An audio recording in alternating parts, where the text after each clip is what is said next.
VT de abertura Educação à Distância. Diferentes formas geométricas se movem, cortadas pelas cores azul, verde, amarelo e vermelho. Se transformam na logo da Escola Técnica Estadual Professor Antônio Carlos Gomes da Costa. As cores e formas se misturam em fundo azul e vermelho. Abaixo e à direita da tela, o nome: Educação à Distância. Curso Recursos Humanos, disciplina Comunicação Empresarial. Competência 1. Compreender a comunicação corretamente por meio da língua portuguesa no ambiente de trabalho. Olá pessoal, sou Carlos Polônio e nós vamos juntos nessa disciplina que é a comunicação empresarial. Nessa primeira competência, nós vamos falar sobre comunicação e o uso correto da comunicação através da língua portuguesa no ambiente de trabalho. Vamos juntos? Bom, a gente tem que falar da importância do idioma em que a gente fala para a atividade empresarial. E aí eu te pergunto, por que é importante me comunicar corretamente em língua portuguesa no ambiente de trabalho? Várias razões. Me fazer entender claramente, manter os clientes que a gente trabalha tanto para conquistar, fazer com que as pessoas com que trabalham com a gente permaneçam conosco, enfim, fazer com que a vida seja mais tranquila, clara e produtiva. Nós temos alguns pontos que a gente discutiu no caderno e você vai sempre voltar para ele para pensar. Um ponto é saber que na língua portuguesa e no ambiente de trabalho, a gente tem 3 grandes conceitos que você precisa pensar. O primeiro deles é linguagem. O que é a linguagem? A linguagem nada mais é do que esse sistema de signos, esse sistema de objetos que nós compreendemos, visualizamos algo e sobre esse algo que nós visualizamos você dá um sentido, um significado. Esses signos, que é objeto mais seu significado, juntos formam linguagens. Então, o que nós estamos fazendo aqui é uma expressão da linguagem. Eu estou falando para você, isso é uma expressão da linguagem. Eu também posso fazer gestos. E esse meu gesto pode te indicar também, e é também uma linguagem. Um outro conceito importante é o da língua. A língua é o código, o sistema que eu utilizo para me fazer entender. Eu estou falando em língua portuguesa para você e esse é o código que faz com que você compreenda o que eu estou te dizendo. E um outro conceito importante, a gente viu lá no fascículo, é o conceito de norma, que é o conjunto de regras que vão definir claramente como a língua e a linguagem são organizadas, fazendo a gente compreender e melhor entender como as coisas funcionam na linguagem. Eu coloquei um quadrinho, quero que você observe aqui, um quadrinho do Chico Bento. Olhem como eles estão conversando. O amigo dele chega e diz assim: "Oba, oba, plantando uma árvore nova, Chico." "Essa aí é de quê?" diz ele. "De goiaba? De jaca? De manga?" E o Chico Bento olha para ele e diz: "Não, de esperança." Se você olhar para o quadro, a gente tem ali neste quadrinho os 3 conceitos. O conceito de linguagem, o conceito de língua e o conceito de norma. A gente pode observar que ele usa uma linguagem que não é uma linguagem clássica, e a gente vai ver os níveis da linguagem. É uma linguagem que usa gírias e usa expressões que a fala apresenta. Quando ele fala de goiaba, de goiaba, ele não usa a linguagem conforme aquilo que nós convencionamos chamar de norma. Na norma da língua portuguesa isso está incorreto. Ele fala plantando. Plantando também está incorreto. A gente fala plantando. Isso está incorreto. E outra coisa importante um signo importante que está apresentado aí é quando ele fala da árvore que ele está plantando agora. Ele está plantando uma árvore de esperança. Não existe árvore de esperanças e você sabe disso. Mas, tendo visto a linguagem não verbal que você viu aí no desenho, aquele monte de árvores cortadas, o desmatamento, a gente pode entender que essa linguagem que ele está dizendo é o sentido figurado da esperança que plantar árvores vai gerar para o momento em que a gente vive de tanta devastação. Essa linguagem não verbal de plantar árvores como sinal de esperança é uma forma sígnica de a gente se expressar. Vamos em frente? Bom, a gente também tem esses níveis da linguagem que eu adiantei para vocês. E do ponto de vista social e linguístico, de como nós vivemos em sociedade e do ponto de vista da língua, da linguagem, da ciência que estuda a linguagem, que é a linguística, Nós temos 3 grandes classificações para a linguagem. Primeiro, o nível culto. O nível culto é aquela forma de falar e de se expressar que é de alto prestígio, que as autoridades utilizam, é aquela que exige um certo grau de formalidade para ser dito, para ser falado, para ser comunicado.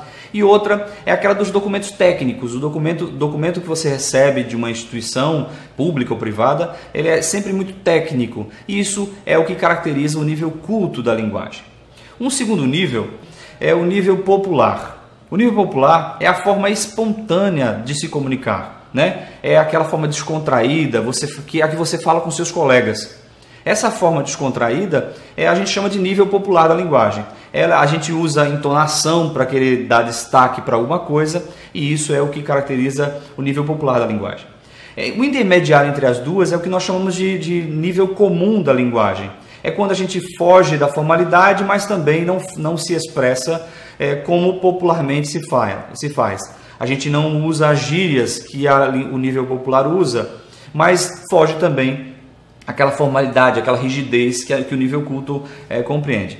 Nesse nível comum, nós temos aí uma compreensão que é dada a partir dos doutores. Quem é doutor nas ciências pode entender, mas também aqueles que não têm acesso a toda a regra formal da linguagem. Todo mundo tem acesso, é o que nós chamamos de nível comum da linguagem. Bom, eu coloquei 2 quadrinhos que eu queria que você desse uma olhada. Os 2 exemplificam os níveis de linguagem que a gente está trabalhando. Primeiro, o Calvin vai dizer assim para o pai: quero andar de cavalinho, diz ele para o pai. E o pai diz para o Calvin assim: estou ocupado, Calvin. Aí o Calvin vai fazer uma reflexão para o pai dele e diz assim: sábio papai, não demorará muito tempo até que eu cresça. Um dia você acordará e se perguntará pelos anos que se passaram. Continua Calvin. Olhará para trás e dirá: o tempo passou tão rápido. O Calvin já está grande. É triste lembrar de quando ele era pequeno e eu podia levá-lo de cavalinho, mas esses dias se foram. O pai do Calvin coloca imediatamente ele nas costas e, carregando ele, diz: acho que agora eu já paguei a minha culpa como devia. E o Calvin diz: ainda não. Pule a cerca, papai. O Calvin está falando sobre um certo nível da linguagem. O Calvin não é, nesse quadrinho, o que está utilizando o nível culto da linguagem. Por quê? Pensa um pouquinho. O Calvin, na primeira fala, diz: quero andar de cavalinho. Na língua portuguesa, a gente fala andar a cavalo.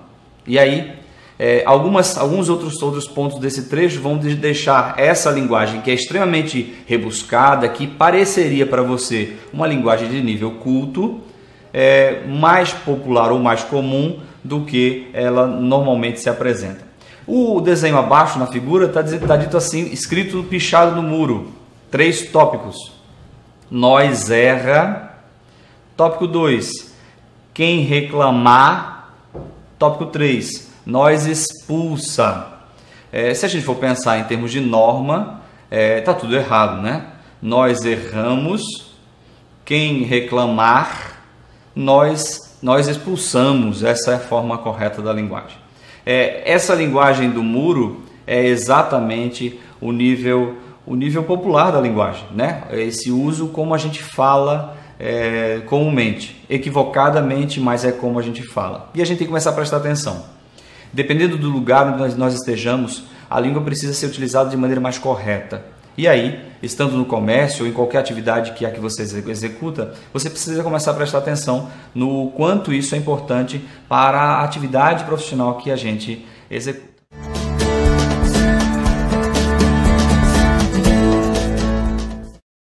A comunicação nada mais é do que a transferência de significados entre as palavras, entre as pessoas, né? Eu dou para algo, para um objeto, para uma coisa, um sentido, um significado, e comunicar significa transferir para essa outra pessoa, aquele alvo da minha comunicação, o sentido que eu compreendo por isso. Como nós vivemos em sociedade, esse processo de comunicação é algo que funciona todos os dias. Nós colocamos placas para sinalizar algo, nós escrevemos cartas e dizemos o que queremos para as pessoas, e isso é comunicação. Essa transferência de significado é comunicação. E aí a comunicação tem algumas funções. Uma delas como você viu lá largamente no nosso fascículo, chama controle. A comunicação tem tem uma função de controle específico, que é a de marcar a autoridade e delimitar o poder de quem comunica. Quem comunica, comunica num tom e diz sobre sua autoridade e sobre seu poder em relação ao outro. Espera, através da comunicação, que ele devolva a contrapartida daquilo que a sua autoridade e seu poder quis comunicar. Uma outra função da comunicação é a motivação. Ela expressa aquilo que eu espero do outro. Então eu posso dizer para o outro aquilo que exatamente ele precisa fazer para que ele alcance os objetivos, para que ele faça as vendas que ele precisa no comércio, para que ele compre o que precisa comprar. Então, comunicar significa também, uma das funções é motivar o indivíduo para que ele faça aquilo que ele precisa fazer. Uma outra função é a expressão, é simplesmente a demonstração daquilo que sentimos, daquilo que pensamos, da forma como enxergamos o mundo que nos cerca. E por fim, a última função é a função da informação. A comunicação, ela apresenta para o indivíduo, o alvo, qualquer que seja ele, informação para que ele possa avaliar as alternativas que ele tem para tomar decisões. E aí no comércio isso funciona muito claramente, como em todos os setores da vida. Então essas são as 4 funções da comunicação. Tudo bem? Se quiser aprofundar mais, dá uma olhada no fascículo, tem mais coisas informando para você lá. E aí, dá uma olhadinha nessa figura que eu vou colocar agora. Se eu disser para você assim, vaso azul, o que você pode pensar? Pensa aí um pouquinho, cria essa imagem na sua cabeça. Olha o slide. Você pensou em um dos dois? Talvez sim, né? Ninguém poderia imaginar que você ia pensar num vaso sanitário azul. Talvez o primeiro vaso, o vaso decorativo, fosse o teu alvo na comunicação. Comunicar claramente é dizer, pensa num alvo de decoração azul. Pensa num vaso sanitário de cor azul. Essa forma clara de me comunicar pode expressar algo que eu espero que as pessoas imaginem, compreendam e percebam em termos de significado das coisas que nos cercam, do mundo que nos cerca. E aí eu coloquei para a gente fechar essa primeira competência os elementos que geram essa comunicação, né? Eles são vários elementos e essa visão do processo de comunicação que você está olhando aí no slide, ela é apenas uma forma da gente enxergar o processo de comunicação, mas é uma forma possível da gente tentar entender didaticamente de que forma acontece a comunicação no ambiente onde a gente vive. Circulando todas as figuras, tem o que a gente chamou de ambiente, né? O ambiente que nos cerca, o ambiente natural, o ambiente construído, todos os ambientes que cercam todas as pessoas. Eu que estou me comunicando com você, você que está aí ouvindo essa videoaula, fazemos parte de um processo de comunicação, né? Então eu, nesse caso, sou o emissor, né? Eu sou aquele que transmite a mensagem. Eu te digo algo sobre um conteúdo, eu te falo sobre alguma informação e eu sou o emissor. Existe um código, que é a linguagem utilizada. Eu estou falando em língua portuguesa, poderia falar inglês ou em outro idioma, isso seria o código que a gente utiliza para a comunicação. A mensagem, um outro item importante que você está vendo aí, é exatamente o conteúdo da mensagem, o que nós estamos falando. Nesse primeiro momento, falando sobre a importância da língua portuguesa para o ambiente de trabalho. Isso é a mensagem em si. A mídia é esse vídeo que você está acessando agora, né? A mídia é esse veículo, o meio que vai fazer a comunicação acontecer. E um outro processo importante depois que tudo isso acontece, depois que eu emito através de um código, através de uma linguagem, através dessa mídia, é a decodificação. É o processo que faz você compreender, assistindo o que eu estou te falando, ou assistindo esse vídeo, decodificar, transformar aquilo tudo em ideias que você compreende e você aceita e dá sentido, significado. Isso a gente chama de decodificação, que é essa compreensão da linguagem utilizada. Você é o receptor, é aquele que recebe a mensagem, mas também é aquele que vai fazer muitas modificações na mensagem. Você é a agente principal. Parece que essa visão é um pouco passiva do ponto de vista do receptor, mas não é, né? O receptor é aquele que também constrói, também contribui. Depois que o receptor recebe essa mensagem, você me dá uma resposta. Essa resposta pode ou não chegar a um último estágio, que é o feedback, que é devolver para mim o receptor dizendo: olha, eu entendi o que você disse, ou eu não entendi o que você disse. Isso seria feedback. Ou então a resposta pode ser você não se comunicar comigo a partir daquela comunicação. E aí será resposta, mas não será feedback.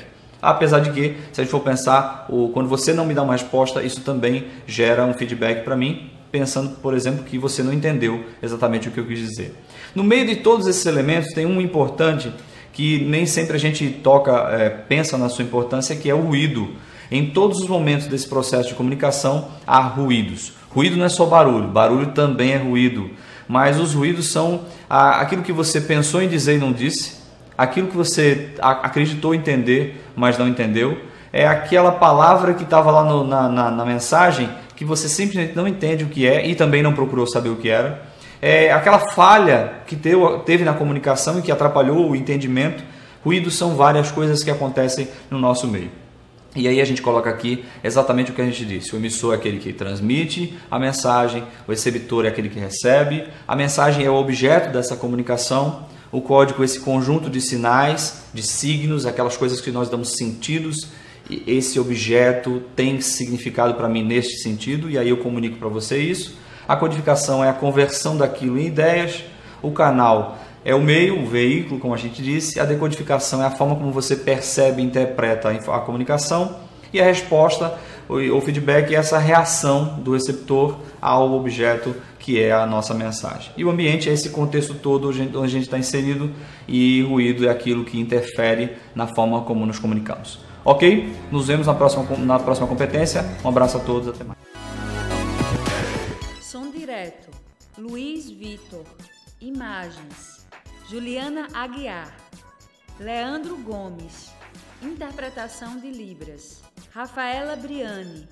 Audiodescrição, Jonara Medeiros Siqueira. Produção de vídeo, Joana Rodrigues. Ilustração, Isabela Oliveira. Edição, Lisandra Vanessa Santos. Danilo Albuquerque. Professor autor, Carlos Polônio. Design educacional, David Souza Nascimento. Maria de Fátima Duarte Angeiras. Renata Marques de Otero. Terezinha Mônica Sinício Beltrão. Coordenação do curso, Carlo Martins Pacheco. Coordenação executiva, George Bento Catunda. Coordenação geral, Paulo Fernando de Vasconcelos Dutra. Videoaula produzida em outubro de 2014. Conteúdo produzido para os cursos técnicos da Secretaria Executiva de Educação de Pernambuco, em convênio com o Ministério da Educação, Rede ETEC Brasil.